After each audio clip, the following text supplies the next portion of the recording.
আসসালামু আলাইকুম সবাইকে। আমি আবার নিয়ে চলে এসেছি একটা সুন্দর রেসিপিটা হলো বেগুন ভাজা। আমি এখানে একটা বেগুন নিয়েছি।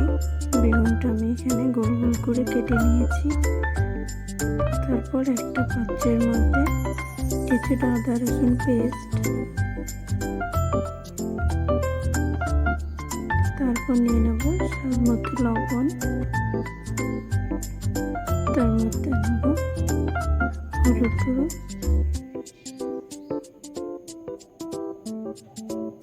লঙ্কার গুঁড়ো, নিয়ে নেব জিরের গুঁড়ো, তারপরে সামান্য পরিমাণ জল। ভালো করে মিক্স করে নেব।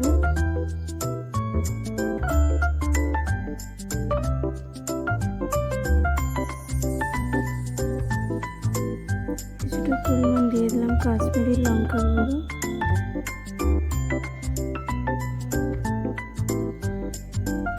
এরপর বেগুনের গায়ে সুন্দরভাবে আমি মশলাগুলো লাগিয়ে নেব।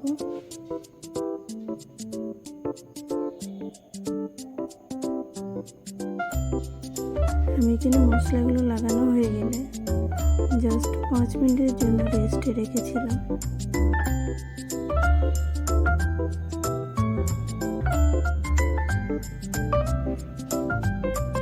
এখানে আমার সুন্দর মতো মাখানো হয়ে গেছে।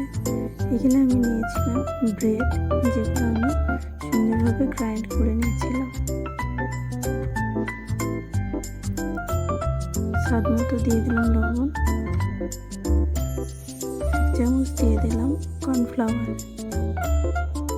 মিক্স করে এবার ব্রেডগুলো সুন্দরভাবে বেগুনের ওপরে বসিয়ে নেব।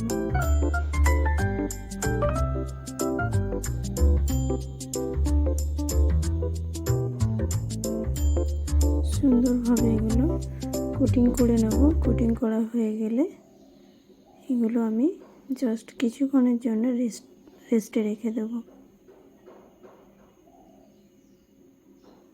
এবার আমি একটা পাত্র নিয়ে নিয়েছি, যেটার মধ্যে কিছুটা পরিমাণ দিয়ে দিলাম সাদা তেল,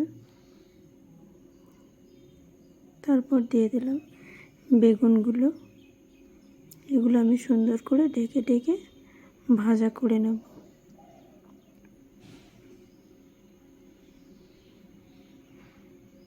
দেখতে পাচ্ছেন কতটা সুন্দর হয়েছে। দেখতেই যেমন সুন্দর হয়েছে, খেতেও কিন্তু দুর্দান্ত হয়েছে। আপনারাও একবার এইভাবে বাড়িতে বানিয়ে দেখবেন কতটা সুন্দর হয়। যদি ভিডিওটা ভালো লেগে থাকে অবশ্যই একটা কমেন্ট, একটা লাইক, এটা শেয়ার করে দেবেন। ধন্যবাদ।